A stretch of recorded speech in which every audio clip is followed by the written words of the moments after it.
Welcome back to Dealmakers and Fakers, the podcast about how capital raising actually works behind closed doors. I'm Niclas, and on this show, we sit with founders, operators, and investors who have done the work. Today's guest is Vlad Sarca, a partner at Sparking Capital, a venture fund based in Bucharest, Romania. They back early-stage tech companies across Europe. Before he became an investor, Vlad spent more than a decade building and running his own company across 17 European countries.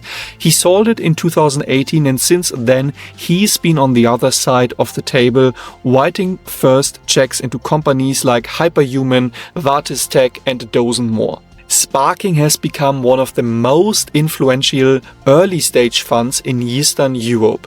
They just raised a major new fund anchored by the European Investment Fund, and Vlad is now deploying that capital into the next generation of European founders. Vlad, welcome to Dealmakers and Fakers. Vlad, I'm super excited that you're here today. It's actually my first episode ever with the investor side, so I think this episode will be very special. Thank you for joining. How's your day so far? Yeah, good. It was a good day so far. Quite busy, but a good day. All right, perfect. I directly have a very interesting question. So what was the last great founder pitch that made you stop scrolling? Let me think about this. Actually, we recently announced an investment 2 days ago. It's a company called Pluria, and we know the founders for quite some years, so they were very well prepared. One of the founders, a serial entrepreneur, made a significant exit. The company has already some traction. Their plan to scale is quite interesting and very credible. Very credible. Nice. That made me stop scrolling. I mean, the preparedness, the history of the founders, and also the fact that they work in a big market. I like that. It was for us not a hard decision. One more thing. So I didn't think of this till now. It's a mixed team. So it's a founder and a founder who's a lady. So I think this makes the team also somehow more valuable. I always appreciate when there are ladies in leadership position. You give me already great topics we can speak about a little bit later. So thank you for that. Before we jump into the details, what would you say about pitch decks? Like, do you think there is a buzzword that you currently see in pitch decks and like a specific word that you see very often, but in the end there's nothing really behind that? Since the last few years, AI was the buzzword in pitch decks. Even if the main product was not about AI, there was some AI involved in it. Yeah, I agree. And it's so funny. Like, actually, I just read like a joke somewhere where a company is producing like new coffee, but in a new branding. And basically they also used AI just so that they used AI in the pitch deck. But of course, like, coffee has nothing to do with AI. So it doesn't make so much sense. Cool. I would like to know, Vlad, like, how many pitch decks do you actually read in a month? Oh, good question. Let's say 2 per day, 3 per day, maybe more. How many of them do you then actually investigate like a little bit further? Like which amount makes it to the next stage? 10 and 15% maybe. Let's maybe speak about the beginning here. And I would appreciate if you could take us a little bit back. I know that you also run a company in the past and then you sold it. So I would like to understand better about your personal background, and then also how did you end up running a venture fund in Bucharest? I'm an operator, so I still consider myself an entrepreneur now in the investment space, and developed a tech enablement company that I developed in over about 15 markets, I believe. Germany was one of the biggest ones, actually. That's why you speak German.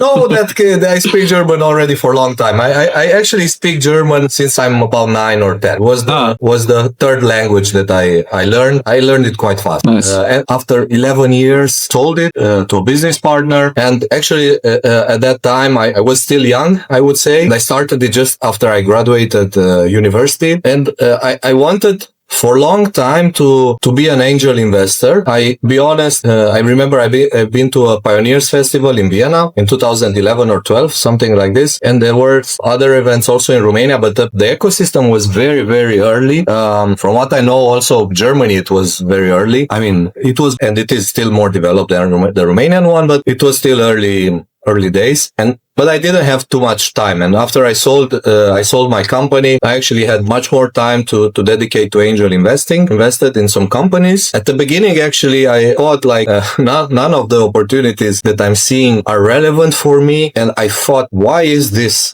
like this? And I didn't have enough deal flow. Actually, I also educated myself on this. I took a course in venture capital and angel investing at EA Business School in Madrid. I had some KPIs to look at. I understood this much better, how I got into venture. And then while I was doing that, I met my current partners, Vlad and Christian, and they have just working to set up the first fund. Mm-hmm. And after discussing with them, decided for me to join them in the team just a few months after the fund was launched. And actually that was, from what I remember, I think the fourth or fifth fund, VC fund in Romania ever. Wow. So it was still early days. I would say even now it's early days. I mean, we actually spoke about that in our first call where you also mentioned that already. But it's great for you. Like I also believe it's still like a young market, especially if we now compare it maybe to the States, for example,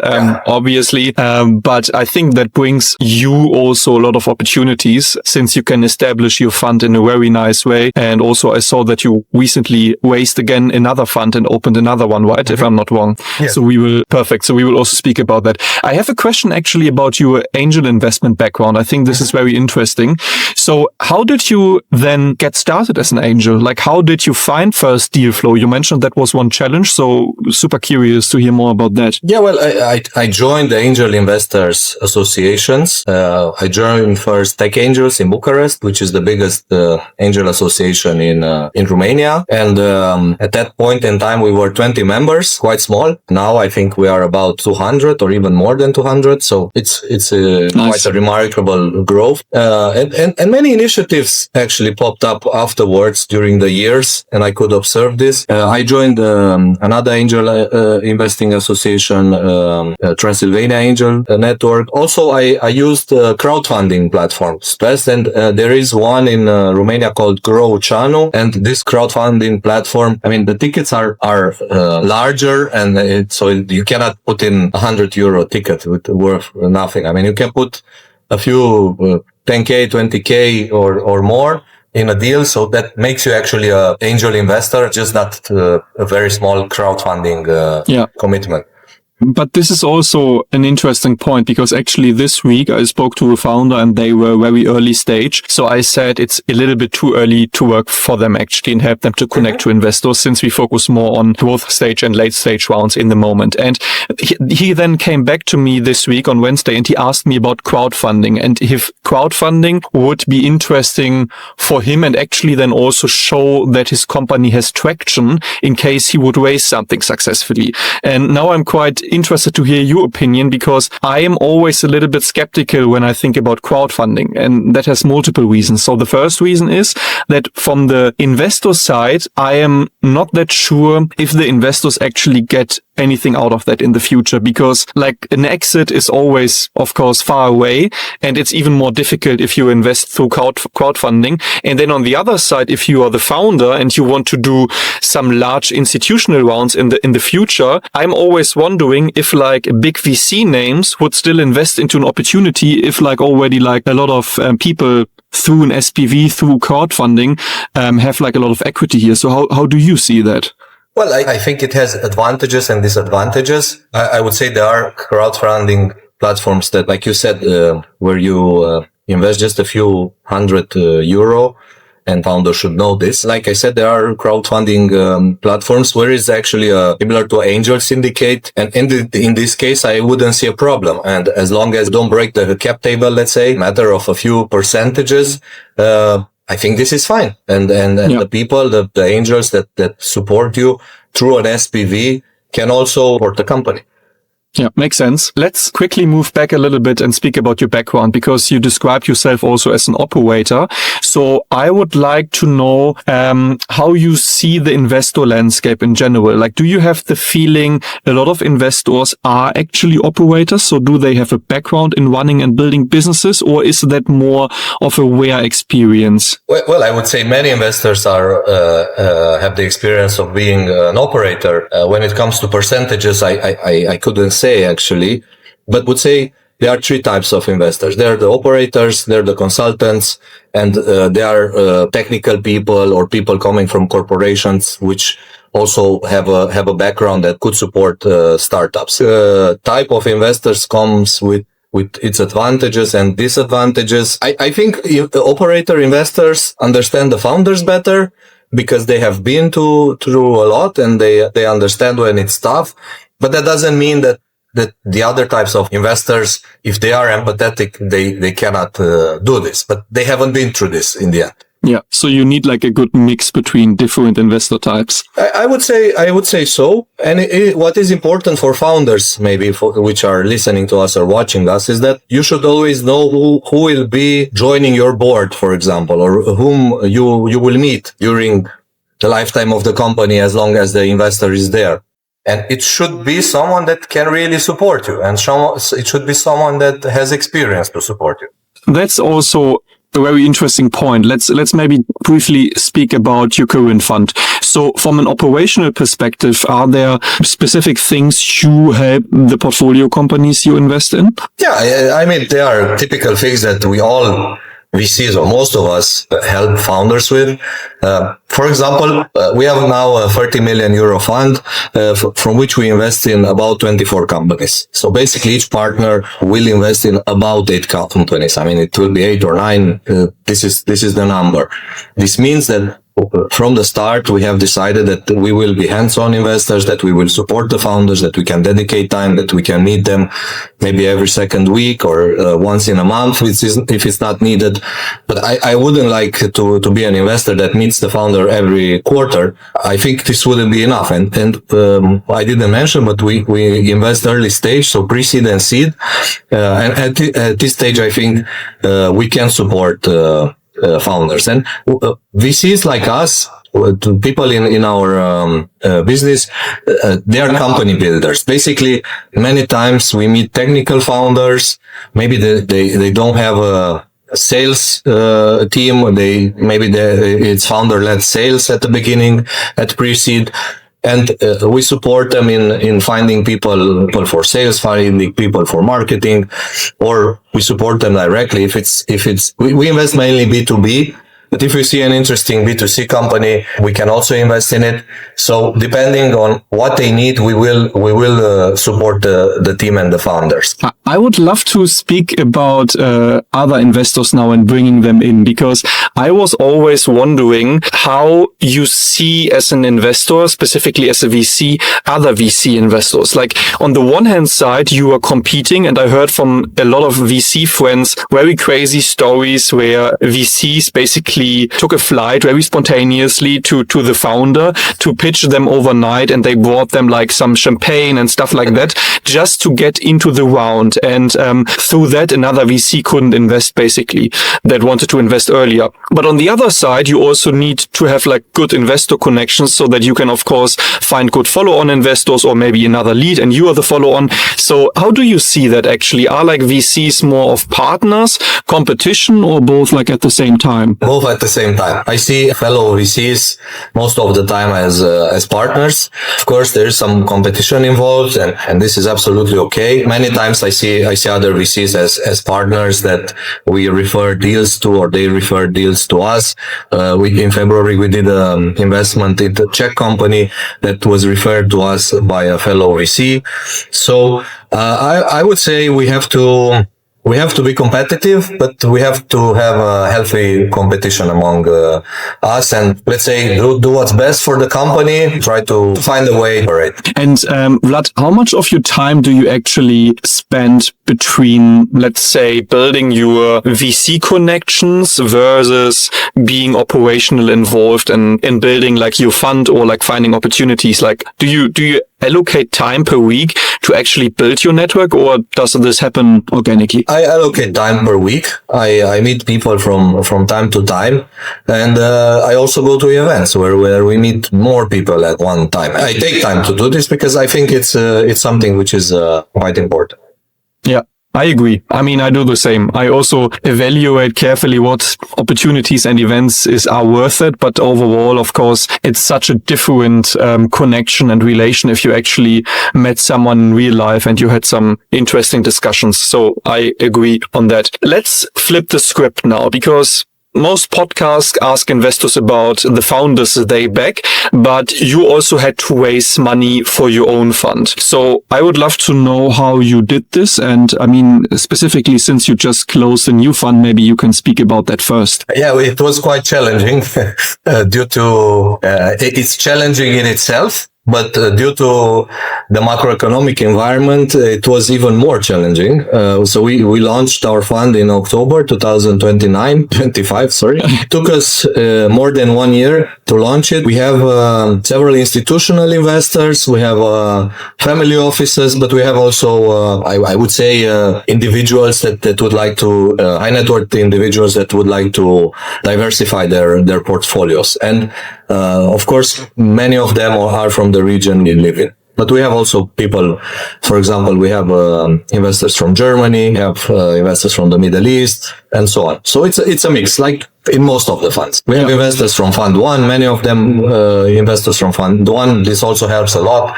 So it's a mix of investors. Yeah, perfect. Yeah, I just wanted to ask that, like if you also got a lot of follow-on investors then from the first funds, how did you then find the contacts? Like, how did you find the family offices and other investors? And what was, like, have you been responsible to pitch them as well? Or wasn't that like the job of one of the other partners at your VC fund? We all do fundraising. So we are 3 partners, like I said, and we all do fundraising. Of course, you start with the investors from Fund 1, then with personal connections, then with institutional investors that you find through different channels. And in our case, in CE, Central and Eastern Europe, it's quite tough because very few American investors invest, and also investors from Western Europe or other regions are less likely to invest in this region. Therefore, it's quite challenging. And the pool of investors that really invest is much smaller than for ecosystem like Germany or the UK, for example, or France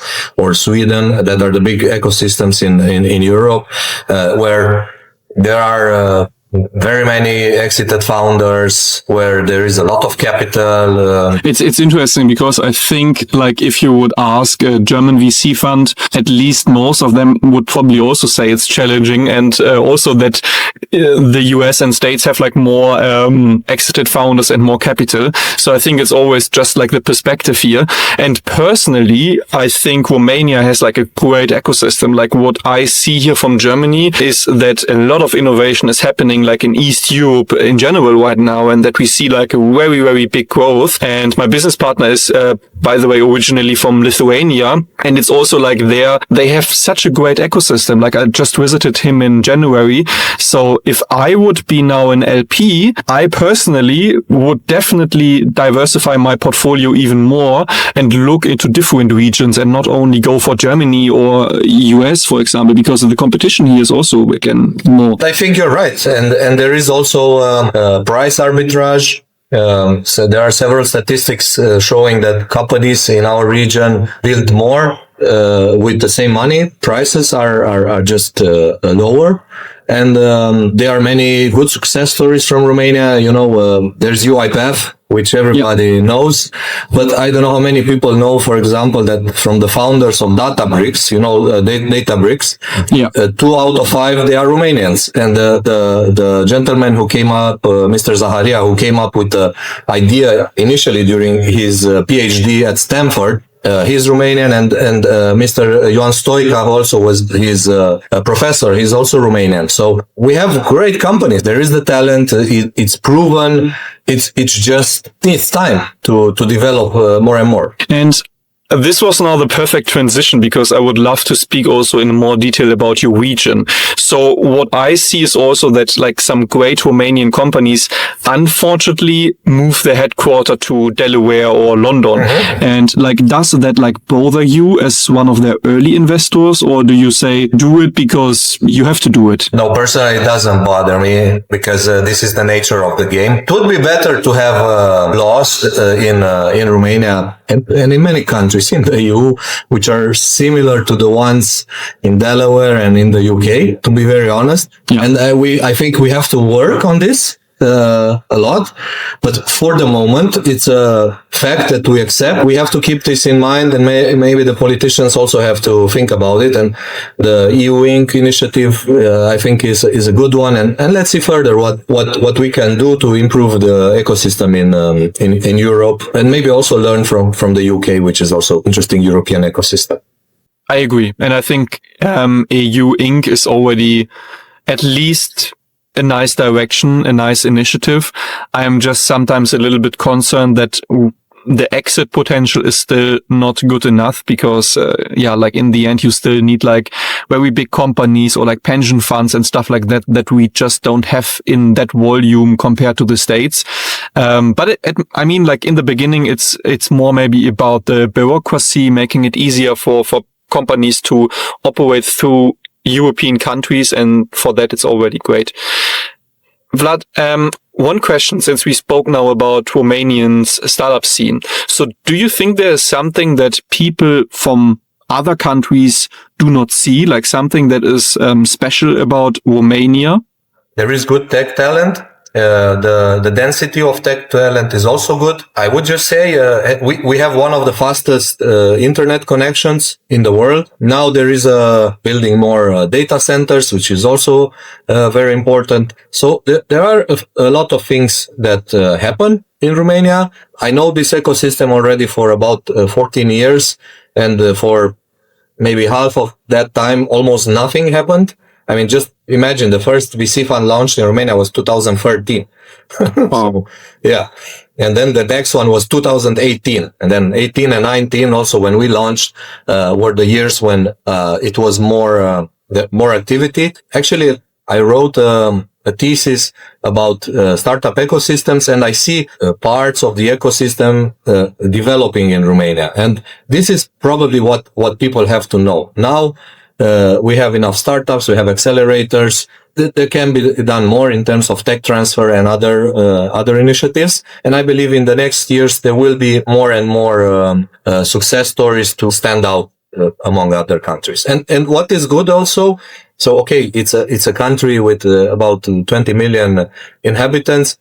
It's not too big and not too small. So this is a curse for us actually, because okay, if we compare each other with the countries around us, we might think we're quite big. But the world is just, it's not big enough, and the market is not big enough. And founders have to think from the beginning. For example, like Estonian founders or Israeli founders, that they have to scale internationally. And this is something that many people understand better and better. But at the beginning, many people, I would say, waste a bit of time in developing in the Romanian market, which is not so big. I mean, it's an economy worth 400 billion euro approximately a year, a GDP, and this is 20 times smaller than Germany, let's say, or 15 times smaller than Germany, to be accurate. So it's much smaller. I really like that perspective. I would like to speak a little bit about fundraising, especially. Do you have like a feeling in the first meeting already if a founder will actually raise or close their round? I see many founders where I have a feeling they will not close the round. Either because they're not so well prepared, they don't have good estimates about the market, they don't know exactly what the customer wants. I don't know, if I see a broken cap table, I don't have a meeting with the founders. What is like a broken cap table for you? Like if they have too many investors there, or like? Yeah, I mean, if they, for example, a very clear example, they have someone which is not a founder in the company, or he was a founder in the company and still owns 20-30% of the shares, is not okay. Or if I see someone who maybe they started from university and there is a professor who was a mentor and he wants to be involved and supports the company, but he will never leave academia to be a startup founder, and he got quite many shares, I would say. This looks like a broken cap table, and people should know about these things. Yeah, in this case, maybe I would talk to them and explain it. Yeah, but it's super helpful because I think many people don't understand what a broken cap table is. So it's good that you say it like that. Mm-hmm. What would you say to an opportunity where the co-founder CEO is like the son, the COO co-founder is the sister, and the external advisor is like the father? Depends. I cannot judge just only on family relationships. So depends what the parents do. I mean, if if the parents run the business and the children are quite inexperienced, then I mean it's a red flag, of course. But otherwise, I don't judge. I mean, siblings, when they are 30 or 40 and they get along with well, I think this is a strong connection. I would say it's a good thing in the end. But no, I mean, I just asked because I heard from some VCs they are skeptical about that because you never know what conflict may arise in like a family. But of course, like if the background makes sense, then I also would not see like any red flags here. And when we speak about red flags, like have you ever pulled out a deal at the very last minute, maybe like after a term sheet or even later? And if yes, what happened there? No, after a term sheet, we never pulled out of a deal, but we pulled out of deals while negotiating term sheets, because we noticed that the founders are now coachable. They always start thinking somehow, that we come with bad intentions, but there are some rules that we have to respect when we invest, and we need, a certain level of control, even if we contribute with 10 or 15% equity, money worth 10-15% of equity. So, I mean, there's discussion about that, and founders have to know that we always look at this. I mean, uncoachable founders is always a red flag for us. Got it. Let's speak about your new fund and also the future a little bit. So for my research, I saw that you also got some government funding from the European Union. Is that right? Okay. Yes, from the European Investment Fund, which actually is the biggest investor in Europe. Oh, that's amazing. Yeah, I saw that. And I would like to know, like, are there now any strings connected to that money? So do you have to focus on specific sectors or specific rules, or is like the process and everything exactly as previously without them? European investment funds allocate money for a particular strategy in mind. So basically, we work with the IT team that we are constrained, of course, to invest in tech startups, in IT startups. We have to invest part of that money in Romania, in Romanian startups, because it's an initiative to support the Romanian tech ecosystem, and only a few managers, I believe 3, if I'm not mistaken, have accessed funds from this fund. I believe the IF has done a good job in creating this strategy, which is also benefic to the Romanian ecosystem. Yeah, that sounds good. Great that you got them as investors. So that's perfect. And is there now like a sector you have been watching maybe for a while but haven't written a check into yet? Yes, we are looking at cybersecurity, for example. We haven't written any checks yet. We have seen some startups because in Romania we have quite a big cybersecurity company called Bitdefender. They wanted to do an IPO on the Nasdaq 3 years ago or 2 years ago. And then in the end decided do it later. So we expect that company to be a multi-billion-dollar company in the near future when they will launch on the stock exchange. There is a lot of talent in cybersecurity, but it's also not very easy to build a startup in cybersecurity. And that's why it's a sector that we're looking at, that we would like to invest in, also outside Romania, because we invest Europe-wide. And we haven't made any investment yet. Also, for example, we see dual use cases. We will not invest in defense startups because it's not in line with our investment strategy. I have one very important last. What would you give advice for founders who want to get funded by you? Like, how can they optimize the process? How can they increase their chances? What do you focus on in the beginning? If they don't know us, it's fine to just send a deck, a deck that is well prepared, let's say, to have a warm intro from someone. Understand a bit, research a bit what this process is about. Be realistic in your assumptions. Don't exaggerate on attraction or on future traction. Try to be reasonable. It's good to be bold. It's good to be ambitious, but it's important to be able to support also what you claim. I agree. And also, like, if you look at a couple of market size slides with their tam sum sum, I'm always like skeptical if you see these numbers, like most of them are so far away from the reality. So yeah, I'm pretty sure you see that also very often. And now just a quick joke, since you mentioned warm intros. So if any listener here needs a warm intro to Vlad, just reach out to me. I can maybe help now because we know each other. Yeah. Thank you for all your knowledge and insights. I think that was super interesting. Any other last words you would like to say to the audience? Yes, I would like to encourage everyone to build something, to build products. Is the best time in the world to do it. Again, I mean, very special place in time. I mean, we're in a special place for a while, but it's getting cheaper. Everything gets faster. You can build a lot with less resources. I mean, a smaller team. It's amazing. I mean, honestly, it's really amazing. Competition will be also fierce. I agree. Like, we also actually started to build our own software, but we don't need any investors at this point. So if we need investors, I will get back to you, Vlad. You let me know. Thank you so much for joining this episode. It was really super interesting. Have a wonderful day. Thank you very much. Bye-bye.